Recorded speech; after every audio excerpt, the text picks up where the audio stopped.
Good morning, everyone. I am Glenn, and welcome to the Glenliness vlog. It is Tuesday morning, approaching 9 a.m. Excuse me, there's a car coming in here, and I'm just getting distracted. I'm sitting in the parking lot of a business on my way over to Starbucks to get some business of my own done. The nanny arrived, and I headed right out because I actually have a lot to do today. So yeah, I do the stereotypical working from Starbucks thing because I trapped at home all the time just doesn't really work for me, especially since my kid's there. I have other stuff to do today, so yeah, so I'm heading out. So mainly I wanted to talk to you about something that some of you who view this probably know about, which was my car accident a few weeks ago. You may look around and the car may look mostly familiar, although the roof is now a roof and not a sunroof anymore. But other than that, it's very, very close to the same car, right down to the color. So, sorry, getting my hand in front of the lens there because I forgot to put the little thing on that would allow me to mount this. Anyway, so yeah, I was up in Lancaster checking out the Starbucks there for a little bit of a change, and I had some something to buy out there. So those of you familiar with Lancaster know that Route 30 is the main thoroughfare that gets you there, and there's a Starbucks and some outlet malls near there that I frequent, and I'm almost an hour away, maybe 45 minutes, but I like to go out there a lot just because I do. But I went out there and I was heading home on Route 30 and 896. Feel free to look it up for whatever reason if you'd like. I'm driving on Route 30. I get up to 896, I've got a green light, I go through 896, and what I think happened, I think I pieced this together by now, there is a turn lane in Route 30 that turns off to the right turn onto 896. I believe what happened is somebody passed me on that turn lane and then cut in front of me. I slammed my brakes on because somebody was cutting me off. I was able to stop and not hit them. And then the next thing I knew, the whole car went ba-boom. And I went flying, and I got hit by somebody behind me in a rather large, old, sturdy van that had to be going 30 to 40 miles per hour. He said, once I caught up with him and talked to him, he said he tried to stop but couldn't. I'm not even honestly sure if he hit his brakes because he hit me really hard. The car was still going. I pull into a gas station that's right at that intersection.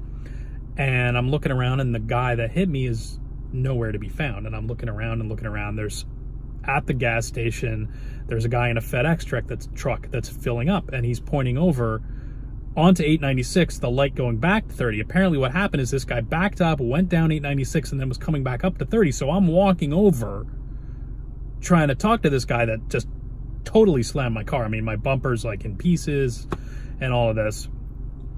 And he's like pointing over. I'm like, okay, I guess he's coming here. So he comes, turns, pulls into the gas station and says, I'm trying to catch that guy, the guy that cut me off. And then he drives off.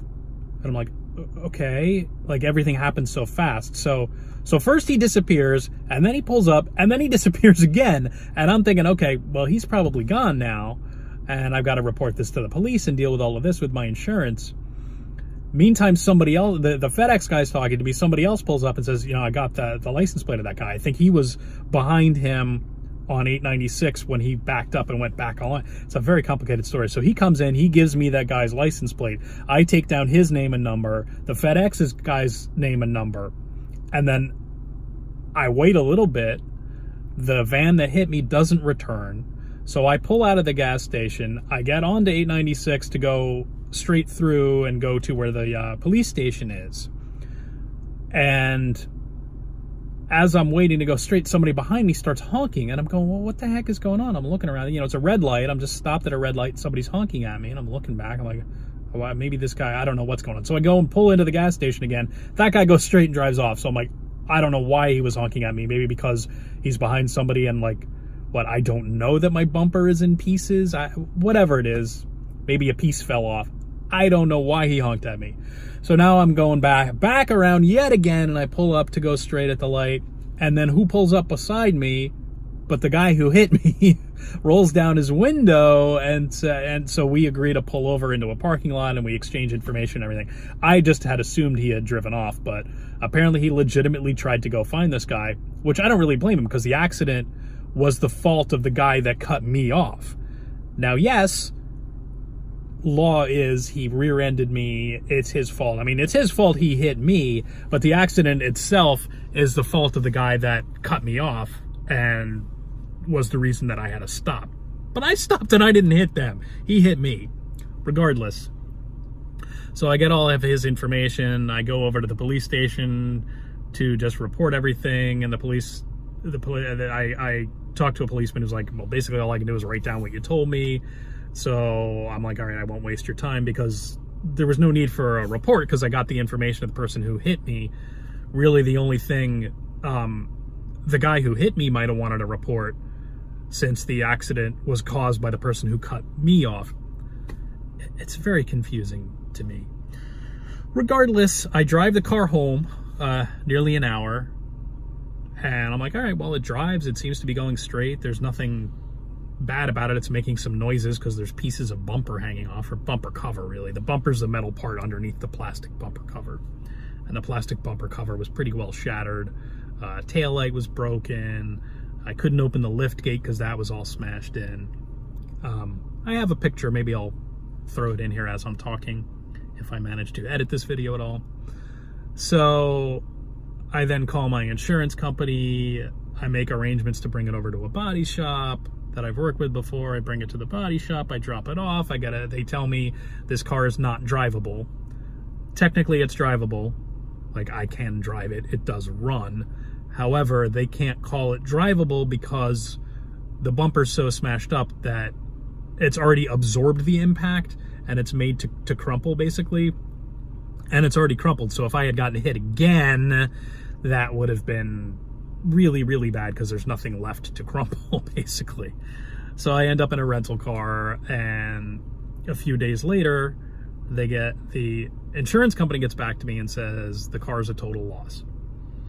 I go to get my stuff from the car. They've removed the bumper cover. They've bent some stuff out so the lift gate will open. I open the lift gate to make sure there's nothing in the trunk, get the stuff out of there, and the floor of the trunk is basically buckled. So the whole rear of the car had buckled. This is actually the newer of our two cars. It was a 2014. It was disappointing to lose that car, because I just loved that car. Somebody's pulling up and probably somebody's parking to go, I assume, to work, and probably wondering why there's somebody here holding a phone and talking to it. Regardless, sorry, I get easily distracted, in case you hadn't noticed. So the car is totaled. It was the newer of our cars. I was disappointed to see it go. 2014 Kia Soul. Great little car. It was the Plus model. There's like a base, Plus, and Exclaim. That's what they did. They've changed that for 2020.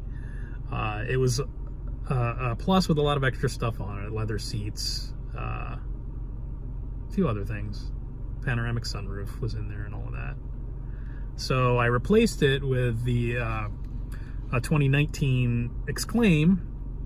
So the big differences to me are, of course, there's no panoramic sunroof, which, to be honest, I didn't even notice until I brought it home. I was just so distracted by everything and trying to get things done, and I had my kid with me when I finally bought the car. It was not an ideal situation. The other thing that I noticed a little bit before, so these are leather trim seats. So like this part and this part down here, they're cloth. But you know what? That's fine. I ended up paying a little bit extra and I'm gonna get the cloth and the paint treated Xylon, something like that they do. Yeah, it's a little bit of money, but it gives it a guarantee in case there's anything spilled or anything. And with the car seat back here and with the kid back here, you never know when something might get spilled. So I figure, all right, whatever. It'll just give me the peace of mind. That's one of the reasons I like the leather seats, is they're just easier to wipe off than cloth. So there's that. I will miss the sunroof. Other than that, it is the Exclaim, so it's got turbo. It's a nice car. It drives probably even better than the other one did. And that's pretty much the story of the car accident. That's the main thing I wanted to catch you up on. Like I said, I do have work to do. I've been doing the freelance thing since losing my job, and I managed to get a small gig in there that is just kind of filling the gap until I can get something else. I want to work on getting other things done. Going back to therapy today for the first time in a while, just because it hasn't worked out because I've had my kid and she was on vacation and all of that. So that'll be good to get back into. Other than that, I'm doing all right. It's really all I have to say. Don't want to fill a lot of time. Oh, here's something else. I booked Disney World. Yay! Around my anniversary in October, we're going to bring Ollie for his first Disney World visit. We're actually going for like 10 days, which I think is the longest I've gone there. And I'm really looking forward to that. So there'll be more details on that later, and maybe one of these days I'll get that Disneyland video up. Maybe. Who knows? Meantime, got lots to do, so I'm going to go get my Starbucks order in and head over there, and I will catch you later. Thanks for tuning in. Bye-bye.